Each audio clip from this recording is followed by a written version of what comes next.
Hay momentos en la astronomía que han transformado nuestra comprensión de los cielos.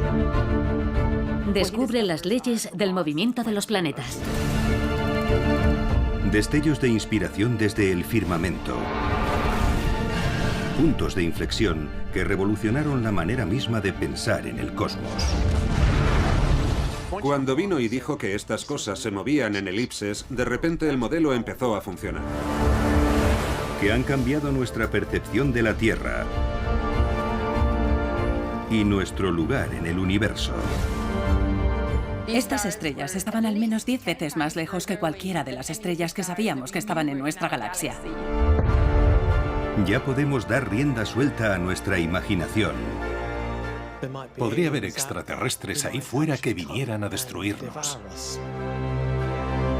En un universo de infinitas posibilidades. De pronto, nuestro universo podía ser mucho más grande de lo que pensábamos.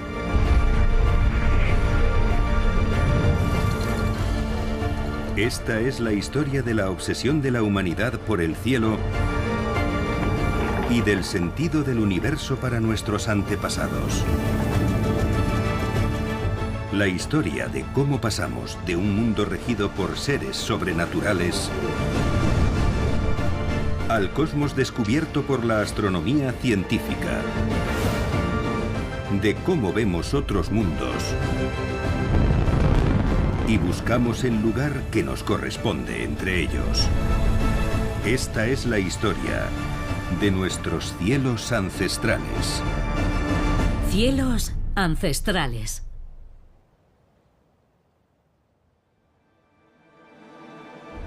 Nuestro lugar en el universo. Con el paso de miles de años, dejamos de creer en un cosmos mitológico gobernado por seres sobrenaturales para concebir un universo racional regido por la ciencia y las matemáticas.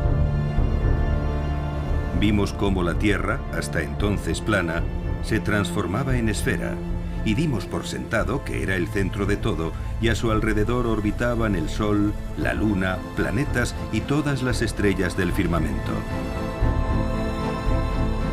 Hasta que, en 1543, un astrónomo llamado Nicolás Copérnico planteó que era el Sol, y no la Tierra, el que estaba en el centro del cosmos. Aún así, en este nuevo modelo, todo seguía estando contenido en cristalinas esferas concéntricas. Aunque esta idea estaba a punto de desecharse.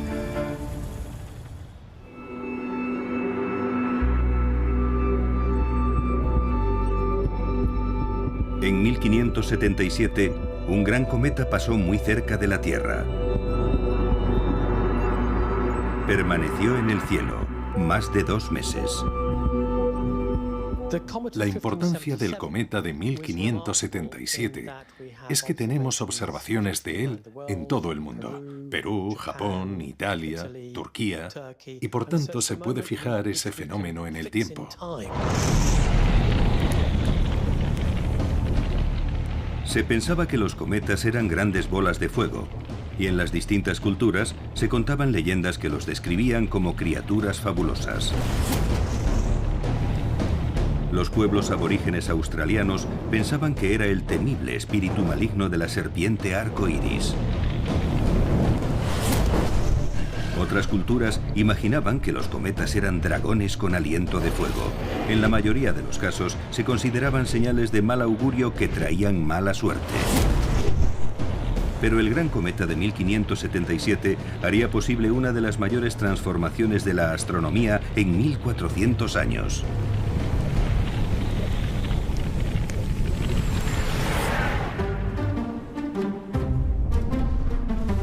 En el reino de Dinamarca, un hombre se sintió motivado para llevar la astronomía a una categoría superior. Observador heterodoxo del firmamento, llevaba una nariz de metal en sustitución de la auténtica que le habían cercenado en un duelo.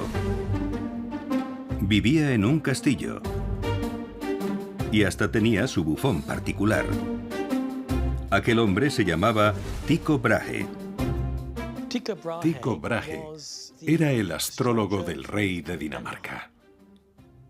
Y por tanto, la exigencia de precisión era máxima. En aquella época, astrología y astronomía todavía eran inseparables, y se pensaba que el conocimiento sobre el funcionamiento de los cielos ayudaba a predecir acontecimientos en la Tierra. Brahe necesitaba entender cómo funcionaba el universo para ser más preciso en sus predicciones astrológicas. De manera que también fue muy conocido como astrónomo. En astronomía, como en todo lo demás, Brahe no hacía las cosas a medias. Tycho Brahe establece el mayor observatorio del mundo en su isla de Ven. Creo que es el 1% del presupuesto operativo de la corona de Dinamarca lo que se destina a financiar la isla de Tycho. Con los fondos casi ilimitados que le brinda el rey de Dinamarca, Brahe se pone manos a la obra y llena su observatorio con los instrumentos astronómicos más avanzados de la época.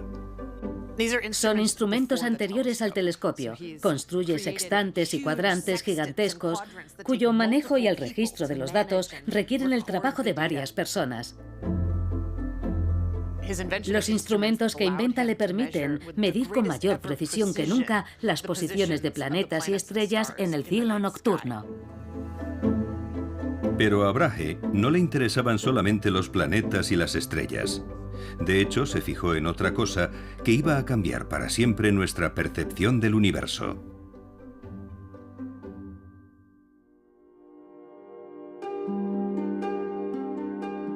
El 13 de noviembre de 1577, Brahe avistó el gran cometa desde su observatorio y se propuso determinar su trayectoria. Sus cálculos indicaban que el gran cometa estaba atravesando la órbita de Venus. Pero de acuerdo con el saber aceptado, esto no sería posible. En esa época se pensaba que todo lo que había en el cosmos estaba contenido en esferas cristalinas concéntricas. La idea de las esferas cristalinas no era una simple metáfora para la época. Creían que esas esferas de cristal existían. Brahe razonó que no habría sido posible para el cometa seguir esa trayectoria. Las esferas cristalinas tenían que haberlo detenido en su avance. Se dio cuenta de que la única posibilidad de que el gran cometa siguiera esa trayectoria era que las esferas cristalinas no existían. En efecto, según la interpretación de Tycho, hace añicos esas esferas cristalinas.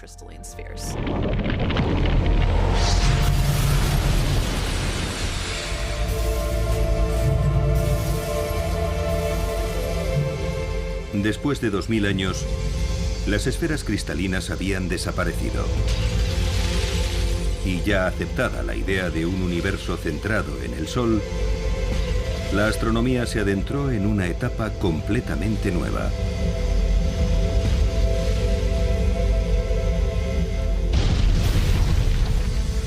Sin embargo, aún persistía una idea ancestral. La creencia de que todo lo que había en el cielo se movía en círculos perfectos. Así fue hasta la llegada de un nuevo astrónomo.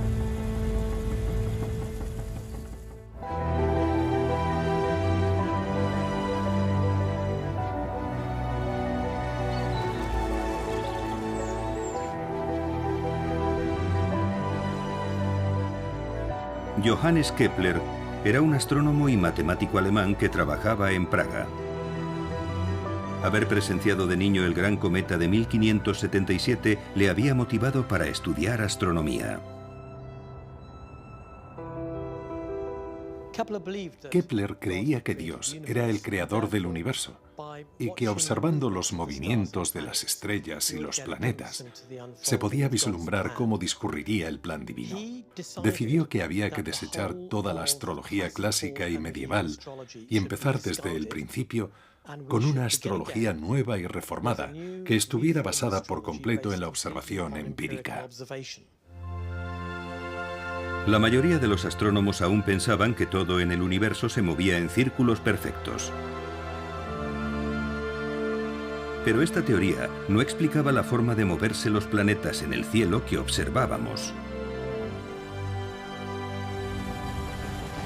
Durante más de 1500 años habían utilizado el concepto llamado epiciclo, según el cual los planetas se movían en órbitas con forma de lazos en espiral.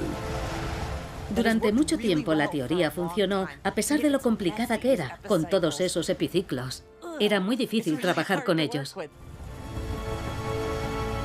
Kepler quería simplificar este modelo del cosmos. En cuanto tuvo acceso a las observaciones de Tycho Brahe, comenzó a recalcular las órbitas de los planetas. La gran contribución de Kepler fue tomar los datos de Tycho Brahe, que eran muy precisos, y ponerse a rehacer los cálculos. Mientras procesaba los datos, Kepler tuvo una idea tan maravillosa por su simplicidad que no podía creer que no se le hubiera ocurrido a nadie antes. Los planetas no se movían en círculos, sino en elipses. Una órbita elíptica se obtiene tomando una órbita circular y aplastándola queda más ahuevada.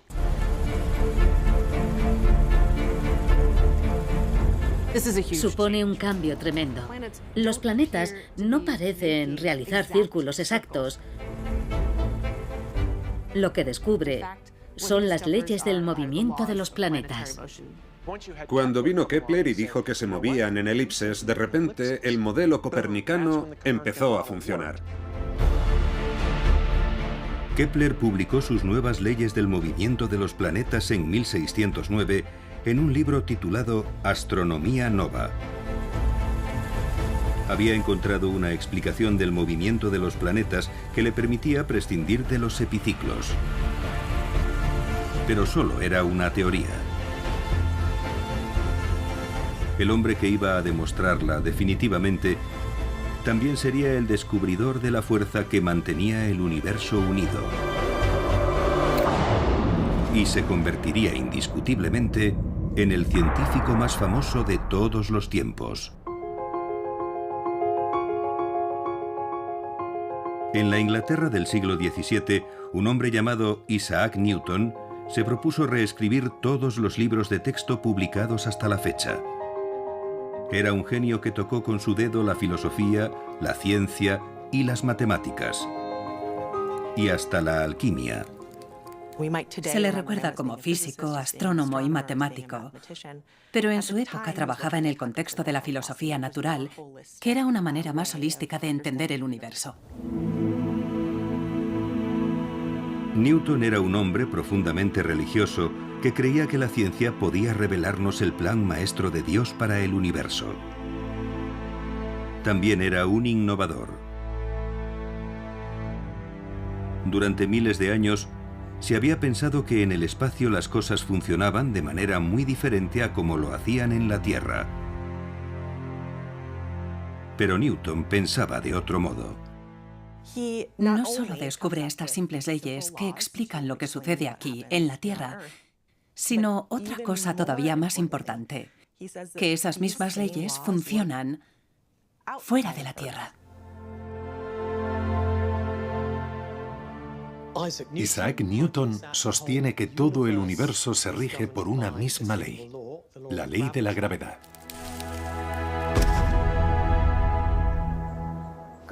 La gravedad es una de las 4 fuerzas fundamentales de la naturaleza y es la fuerza de atracción que ejercen entre sí los objetos que tienen masa. Newton necesitaba encontrar la manera de demostrar su teoría de que la gravedad funciona del mismo modo en cualquier parte del universo. Y en 1680 llegó del espacio exterior la prueba de que así era. El cometa era muy luminoso y podía verse a pleno día. Fue motivo de polémica en el círculo de Newton, porque habían visto pasar un cometa en 1680 y después otro en 1681, y se planteaban si era el mismo cometa o eran 2 distintos. Newton se dio cuenta de que su teoría de la gravedad contenía la solución al dilema. El cometa de 1680 y el de 1681 eran un mismo cometa. Y argumentó que habría recorrido todo el sistema solar antes de que la fuerza de gravedad del Sol lo obligara a regresar de nuevo. Comprenden que ha viajado alrededor del Sol y está regresando por el otro lado de su órbita. Newton comprendió que la gravedad del Sol había hecho que el cometa trazara una órbita elíptica a través del cosmos. Entonces, la teoría de que los planetas se movían en órbitas elípticas también podría sustentarse en la fuerza de la gravedad. Supongamos que te lanzo una pelota, que sería un planeta recién formado con cierta velocidad inicial. Iría en línea recta hacia ti. Pero si activamos una fuerza de atracción en el centro de la habitación, que sería la fuerza de la gravedad del Sol, el nuevo planeta ya no iría hacia ti en línea recta, ni tampoco se dirigiría al centro del Sol. Se movería formando una curva elíptica. La gravedad impulsaba las órbitas elípticas y era el pegamento que mantenía el universo unido. Por fin teníamos un modelo preciso de nuestro sistema solar. Bueno, casi. Pero antes de ampliar un poco más nuestro conocimiento del firmamento, quedaba por resolver un problema en la Tierra. A principios del siglo XVI, los grandes imperios coloniales comenzaron a expandirse por todo el planeta. Había prisa por conquistar y explotar las riquezas de los territorios recién descubiertos.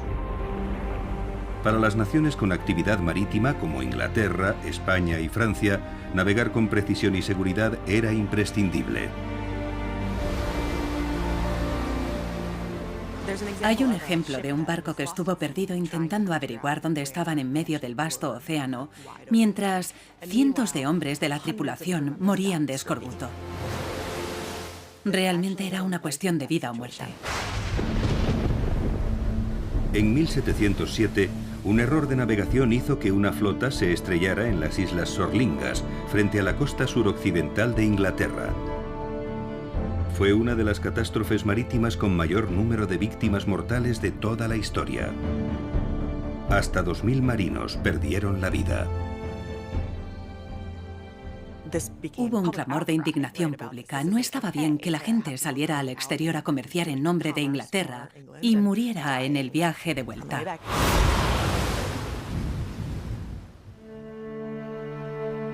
Aunque los navegantes podían utilizar el sol y las estrellas como brújula, no era suficiente para saber en qué dirección viajaban.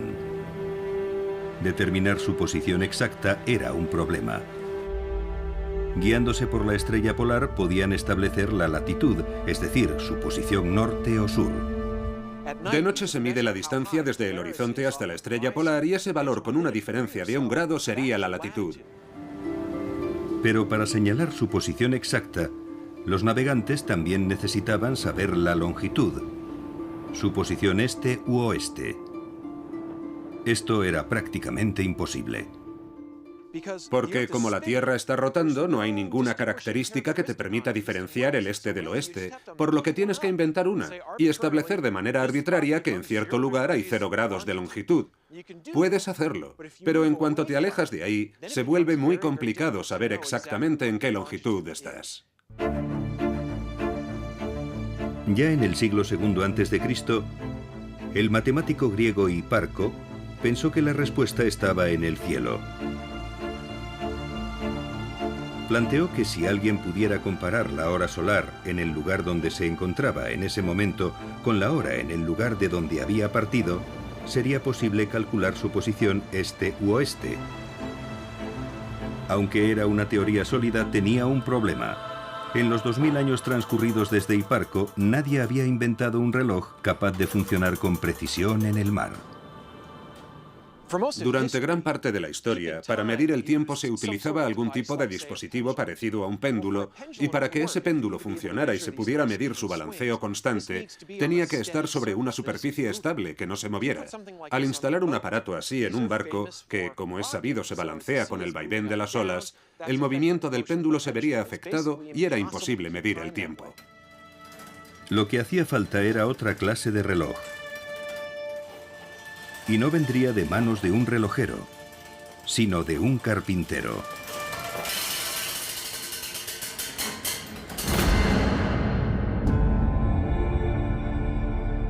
En 1714, ante la presión creciente de la comunidad marítima, el gobierno británico aprobó una ley llamada Ley de la Longitud.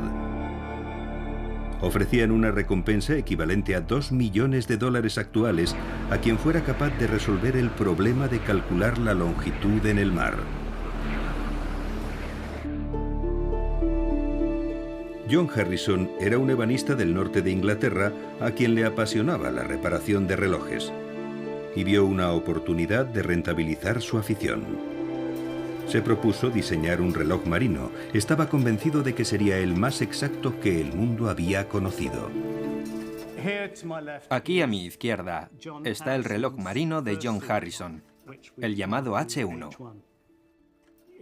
Presenta una serie de innovaciones ideadas por el propio Harrison. En lugar de un péndulo tiene estas maravillosas pesas.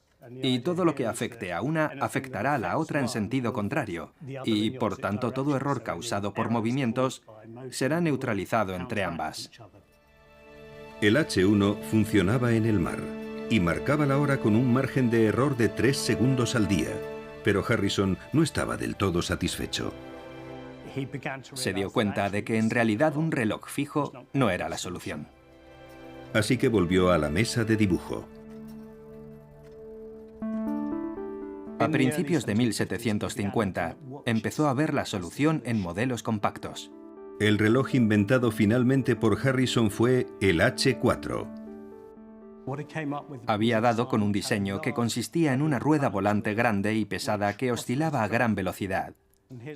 Su razonamiento era que, como el barco en cierto modo se movía bastante despacio, un sistema de alta energía con un movimiento tan rápido no se vería afectado por la clase de movimientos que afectaban a un barco. El prototipo H4 de Harrison se puso a prueba en 1764 y funcionó. Por fin teníamos la tecnología necesaria para medir el tiempo que nos marcaba el sol y podíamos calcular la longitud en el mar.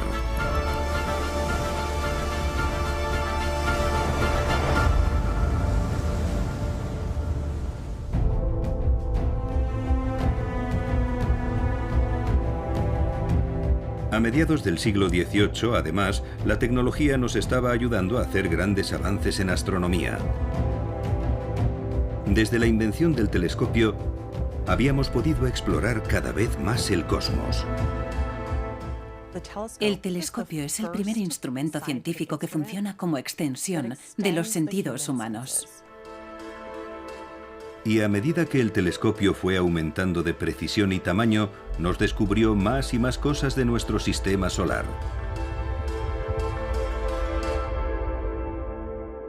William Herschel nació en Alemania, pero viajó a Inglaterra para dedicarse a la música. Se mudó a la ciudad de Bath, donde también desarrolló un profundo interés por la astronomía. Trabajaba y colaboraba con su hermana Caroline, quien también llegó a ser una distinguida astrónoma.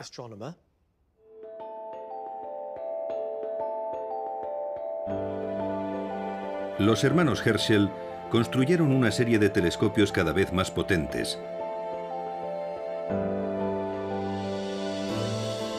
Y con ellos observaron y catalogaron meticulosamente miles de estrellas. En 1781, mientras contemplaba el cielo nocturno, William reparó en un objeto que llamó su atención. En ese momento no sabía qué era lo que había descubierto, pero después de trabajar con algunos de sus contemporáneos, llegó a la conclusión de que en realidad era otro planeta. Son los responsables del descubrimiento del planeta Urano. Fue un descubrimiento trascendental. Durante milenios habíamos pensado que solo había 5 planetas. El descubrimiento de Urano elevaba el número a 6. William dedicó el nuevo planeta al rey Jorge III. Gracias a ese gesto, Herschel se ganó el favor real y fue nombrado astrónomo del rey.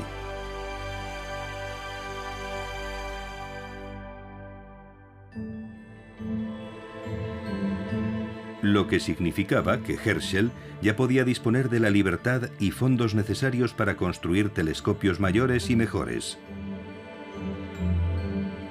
Y en 1789 concluyó el telescopio que habría de ser su mayor logro. Esta es la última pieza que queda del telescopio más grande de Herschel, un reflector de 12 metros de longitud que se construyó entre 1785 y 1789. En este extremo de aquí estaría el espejo que él mismo diseñó y pulió, a lo cual debió de dedicar muchas horas de trabajo. Toda la estructura iba apoyada en un gran armazón de madera que giraba sobre unos rodamientos para que se pudiera apuntar el telescopio hacia cualquier punto en el cielo. Era el telescopio más grande del mundo en su época. Cuando Herschel apuntó este telescopio gigante hacia el firmamento, hizo nuevos descubrimientos. La primera vez que usó este telescopio en 1789, descubrió las lunas sexta y séptima de Saturno, Encélado y Mimas. Fue un momento trascendental en la historia de este telescopio. El telescopio de 12 metros se convirtió en símbolo del progreso científico. Dio paso a una nueva era de exploración astronómica. Y cuando empezamos a estudiar el cosmos con un detalle sin precedentes, nuestra imaginación se desbocó. Un efecto directo de la tecnología sobre nuestra capacidad de mirar más allá en el universo y de imaginar cómo se podría viajar por él está en la ciencia ficción.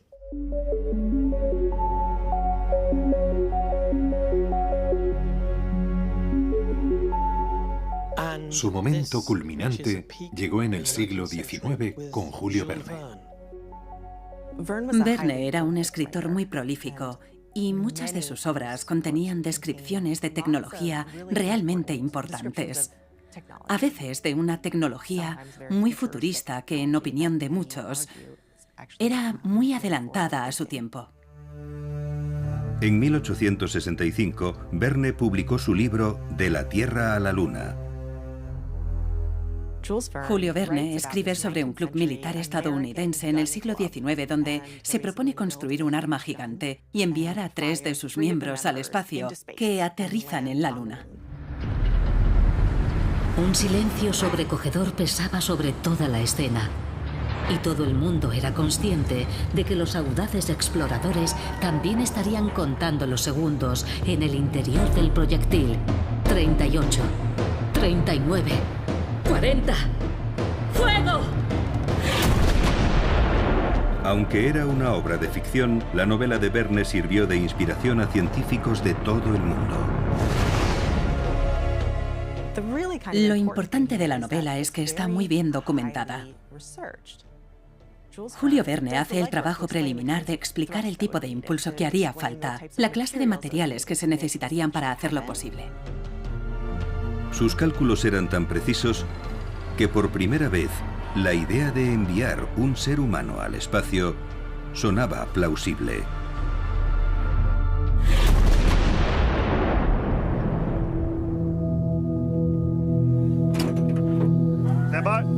Pero aunque pareciera una teoría sólida, cualquier experto en artillería habría objetado que la realidad no es tan simple. Soy Gary White, pertenezco a la dotación de artillería de Campo 13 Bravo. Esta pieza de artillería que tengo delante es un obús de carro de 75 milímetros M1A1. El rango de estos obuses es de 8,8 kilómetros. Normalmente se consiguen rangos superiores con los obuses que tienen un cañón más largo, ya que permite que el proyectil alcance mayor velocidad y por tanto tenga mayor rango. Para hacer realidad el disparo a la luna de Verne, habría que multiplicar por más de 15 la longitud del cañón descrito en la novela. Teóricamente es posible, pero en la práctica las posibilidades son casi nulas. Y resultó que había algo con lo que Julio Verne no había contado. Las fuerzas de gravedad que experimenta un proyectil al salir disparado del cañón son extremas, como poco. Someter a una persona a la misma presión que un proyectil de artillería al ser disparado no saldría bien. Terminaría con los huesos rotos, sería su muerte segura.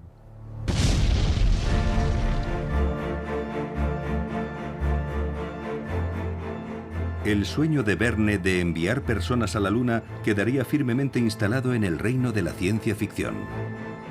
Al menos de momento. Pero las compuertas de la imaginación popular se habían abierto. Y una multitud de escritores y pensadores empezó a soñar con qué, o incluso a quién se podría encontrar en el espacio.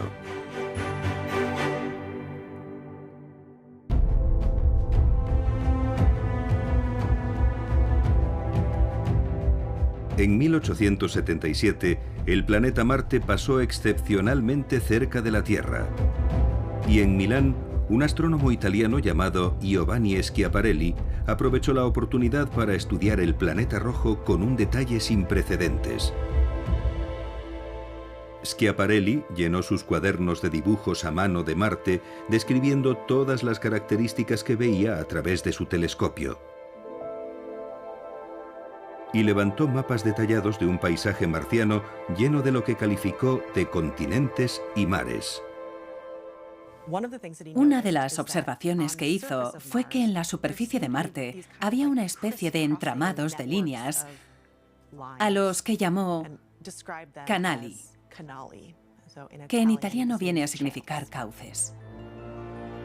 Pero cuando su trabajo se difundió por el mundo, la palabra canali se tradujo incorrectamente como canales, un error que tendría consecuencias de gran alcance. Pensar en canales remite a algo que se ha creado artificialmente.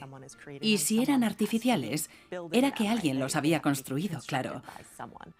Alguien tenía que haberlos creado. Y esta clase de especulación ha durado hasta hoy mismo, sobre que los marcianos existen y lo que pueden estar haciendo. Así nació una nueva ola de literatura de ciencia ficción en la que se especulaba con que pudiera existir vida en el espacio exterior. Es bonito pensar que pudiera haber otra gente ahí afuera, siempre que pudiéramos tender lazos de amistad. Naturalmente, la otra cara de la moneda es que podría haber extraterrestres ahí fuera que vinieran a destruirnos. La idea de una amenaza extraterrestre inspiró uno de los libros de ciencia ficción más importantes de todos los tiempos. La obra de H.G. Wells, La Guerra de los Mundos. Un relato en el que una civilización extraterrestre hostil procedente de Marte invade la Tierra. Como con los dioses y monstruos de la antigüedad, de nuevo estábamos poblando el universo de criaturas fantásticas.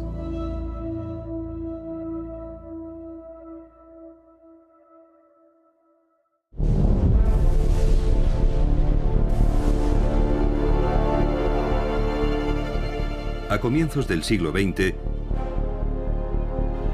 ya sabíamos que nuestra galaxia de la Vía Láctea consistía en miles de millones de estrellas como nuestro propio Sol.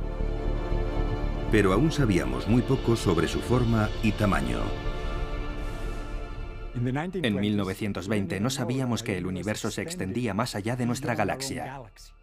Había un consenso general sobre que el universo consistía en la galaxia de la Vía Láctea y nada más. El propio Albert Einstein pensaba que el universo era finito y que todo lo que contenía siempre había estado en el mismo lugar. Cuando Einstein resolvió sus propias ecuaciones y planteó cómo pensaba que era el universo, era estático. Siempre había sido así.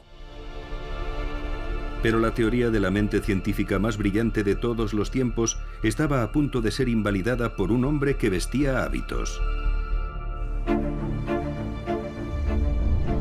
En la pequeña ciudad de Charleroi, en Bélgica, vivía un sacerdote católico llamado Georges Lemaitre. Había sido ordenado sacerdote en 1923, 7 años después de que Einstein publicara su teoría de la relatividad general. Pero Lemaitre no solo era un hombre religioso, también era un hombre de ciencia. Lemaitre era un teórico, de modo que trabajaba con pluma y papel. Puso un gran empeño en explicar que la Biblia no era un libro astronómico. Cuando Lemaitre, que era un matemático brillante, recalculó él mismo las ecuaciones de Einstein, llegó a una conclusión muy diferente. Lo que Lemaitre nos dejó fue una solución a las ecuaciones de Einstein basadas en la teoría general de la relatividad, que demuestran que el universo estaría expandiéndose. La idea era contraria a siglos de astronomía.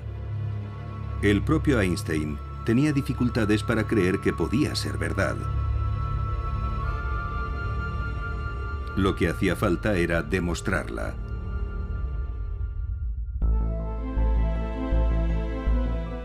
Edwin Hubble nació en Missouri en 1889. Era el clásico chico de Estados Unidos. Jugaba al baloncesto por Chicago y capitaneaba su equipo.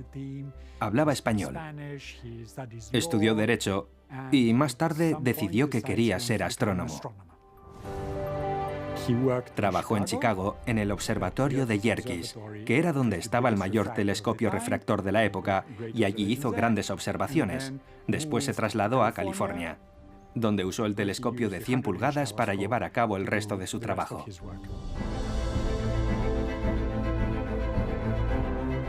El telescopio de 100 pulgadas que había en el observatorio de Hooker, en California, era el más potente del mundo en aquella época. Hubble lo usó para estudiar nebulosas, unas distantes y difusas nubes de luz que llevaban siglos confundiendo a los astrónomos. Una de estas nebulosas en particular captó el interés de Hubble. Por primera vez, gracias a la altísima resolución disponible, tomó imágenes de la nebulosa de Andrómeda. Hubble observó que la nebulosa de Andrómeda no era una nube de gas como se pensaba desde hacía mucho tiempo. En realidad era una colección inmensa de estrellas diferenciadas. Y estaba a punto de resolver el ancestral enigma de lo que Andrómeda era en realidad. En esa época, la mayoría de la gente pensaba que nuestra Vía Láctea era la única galaxia del universo y que Andrómeda formaba parte de ella. Hubo un gran debate sobre si esa nube de estrellas estaba dentro de nuestra galaxia o fuera de ella. Pero Hubble tenía otras ideas. Se propuso calcular la distancia a Andrómeda desde la Tierra. Y para ello usó una técnica muy parecida a la que empleamos actualmente para calcular la distancia a la que se encuentra un foco de luz observando su intensidad. Midiendo la intensidad del brillo de las estrellas de Andrómeda, Hubble logró determinar la distancia a la que estaba. Descubrió que esas estrellas estaban al menos 10 veces más lejos que cualquiera de las estrellas que sabíamos que estaban en nuestra galaxia. Fue un hallazgo increíble para la astronomía. Hubble comprendió que si había sistemas de estrellas fuera de la Vía Láctea, el universo era más grande que nuestra galaxia. Fue una revolución. Que las galaxias, las nebulosas que estaban viendo, fueran en realidad galaxias. Universos insulares las llamaron. Es capaz de demostrar que existen galaxias fuera de la Vía Láctea. Y lo que dice es que nuestro universo podía ser mucho, mucho más grande de lo que pensábamos. Por primera vez teníamos pruebas de que nuestra galaxia no era la única en el universo. De hecho, solo era una entre tantas. Pero Hubble aún no había terminado. Edwin Hubble hizo carrera midiendo el universo con los mejores telescopios fabricados en el mundo. Estudiando galaxias muy distantes de la nuestra, Hubble descubrió que la luz que provenía de ellas parecía roja. Sabía que eso indicaba que se estaban alejando de la Tierra. Un concepto que puede entenderse con mucha claridad, no con la luz,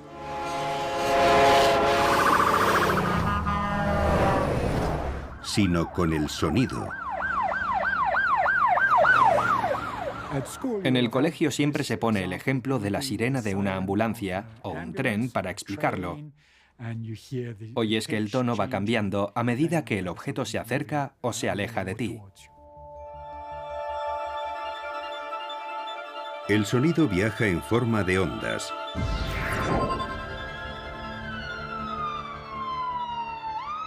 Cuando una ambulancia se acerca a nosotros, la longitud de onda de la sirena se comprime. Pero cuando pasa junto a nosotros y se aleja, la longitud de onda se expande y el tono de la sirena va bajando a medida que la ambulancia se aleja en la distancia. Con la luz pasa exactamente lo mismo. Pensamos en la luz como una onda con una sucesión de crestas y valles, y la distancia entre dos crestas la llamamos longitud de onda. La longitud de onda de la luz determina su color. Una longitud de onda corta se ve azul y una más larga se ve roja. Igual que el sonido, la longitud de onda de la luz va cambiando a medida que se acerca a nosotros o se aleja. Tomemos por ejemplo una farola. Si uno echara a correr muy deprisa en dirección a una farola, la luz que verían sus ojos sería azul. Y si se alejara muy deprisa de ella, de espaldas, lógicamente, porque tendría que estar mirándola mientras se aleja, la vería más roja.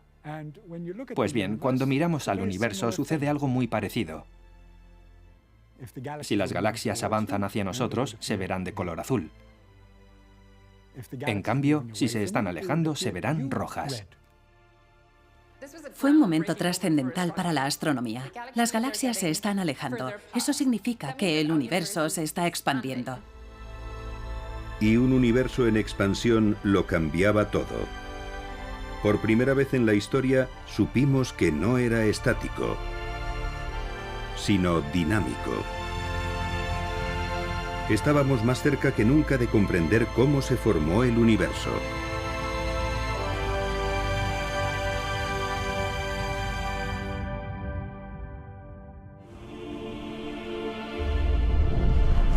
En Bélgica, Georges Lemaître estaba empezando a trabajar en su próxima gran idea. El hecho de que el universo se estuviera expandiendo era la prueba de que sus cálculos matemáticos eran correctos y los de Einstein estaban equivocados. Lemaître era un hombre de ideas audaces. Después de demostrar que el universo se estaba expandiendo, creyó tener una teoría sobre cómo había surgido.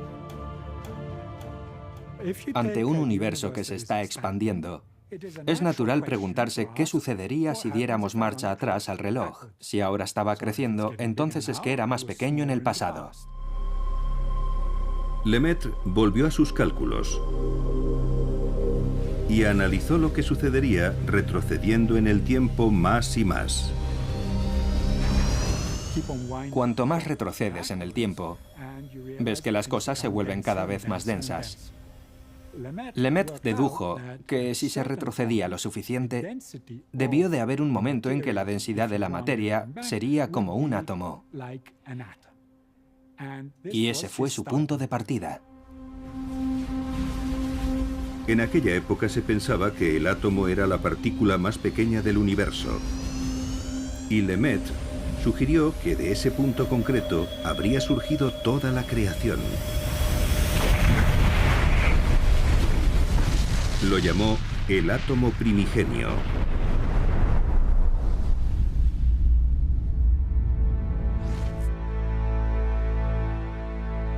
Era una idea sumamente innovadora. La teoría de la relatividad general de Einstein afirmaba que el universo siempre había estado ahí. no podía tener un principio. Pero Lemaitre proponía todo lo contrario, que el universo había surgido de un solo punto. En algún momento se expande, explota, estalla. Se convierte en el universo que vemos ahora.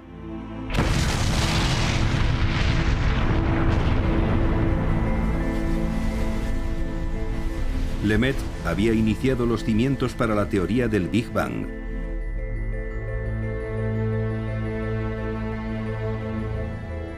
Por primera vez, se nos ofrecía una historia de la creación que no se basaba en la mitología ni en la religión, sino en la ciencia.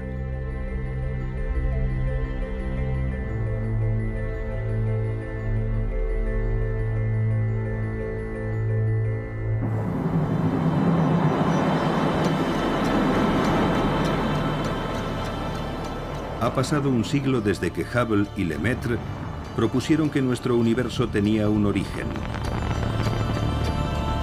En ese tiempo hemos lanzado al espacio satélites y telescopios que nos están ayudando a ver mejor que nunca y a continuar el trabajo que ellos comenzaron. El telescopio espacial más famoso de todos lleva el nombre del propio Hubble.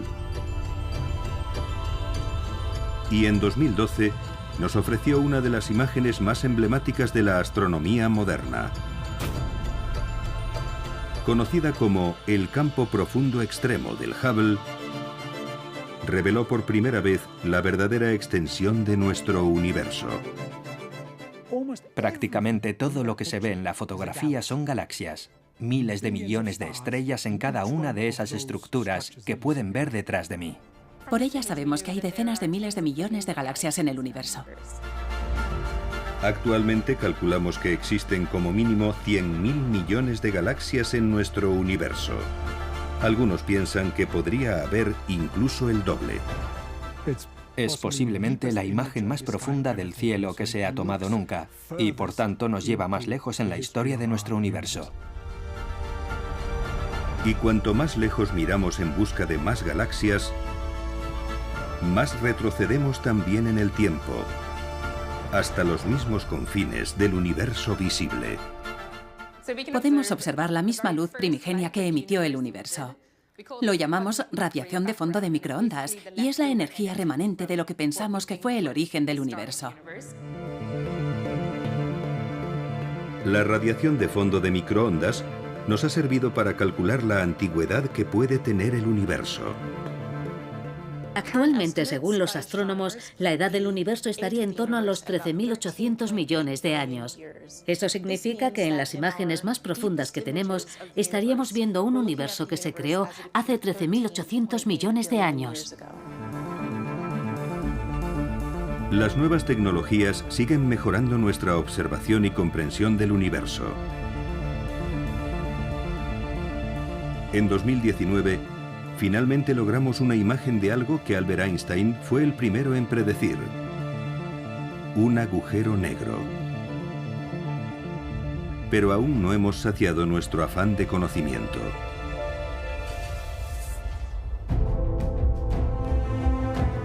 En la sede principal del Observatorio Europeo Austral en Múnich, Alemania, Jason Spairomilio se encarga de supervisar la construcción de varias partes del telescopio óptico más grande del mundo. Se llama ELT. El ELT es un telescopio tremendamente grande.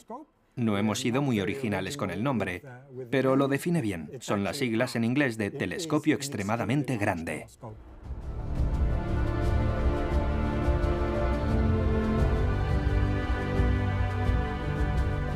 El ELT se está construyendo en la cima de un monte del desierto de Atacama, en Chile. Tienen previsto terminarlo en 2025. El diámetro es de 39 metros. En comparación, los mayores telescopios con los que trabajamos hoy tienen entre 8 y 10 metros de diámetro. Por tanto, va a suponer un salto gigantesco. Una vez construido, este telescopio captará 13 veces más luz que los más potentes en la actualidad. y 100 millones de veces más luz de la que es capaz de captar el ojo humano. Spyro Milio está estudiando cómo aprovechar de la mejor forma posible toda esa potencia adicional. Una de las cosas más emocionantes va a ser detectar planetas alrededor de otras estrellas. Y otra, que el ELT podrá ver estrellas de galaxias muy distantes. Se podrá saber su antigüedad, cuántos metales contienen, dónde han estado. De pronto se va a poder registrar de verdad lo que sucede en el interior de las galaxias.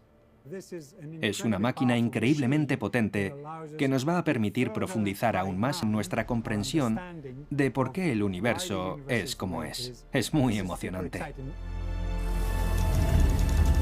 Tal vez cueste creer que hubo un tiempo en que pensábamos que la Tierra era plana.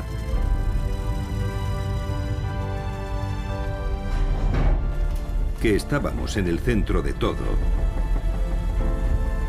Y que el universo empezaba y terminaba en nuestra galaxia.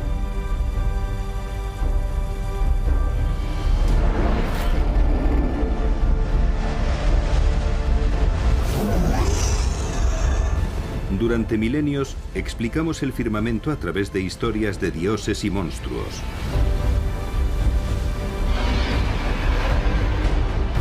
Pero con la invención del telescopio, comenzamos a descubrir un universo racional. Gracias a la ciencia de la astronomía, hemos descubierto nuevas perspectivas del cosmos. Aunque todavía queda mucho por descubrir. Nuestra comprensión del universo todavía es muy incompleta. Todo lo que sabemos de los planetas, las estrellas y los gases solo abarca el 5% del universo visible. El 95% restante sigue siendo en gran medida un misterio. Y hasta que tengamos al fin las respuestas científicas a las grandes preguntas, siempre nos quedará espacio para rellenar con la imaginación.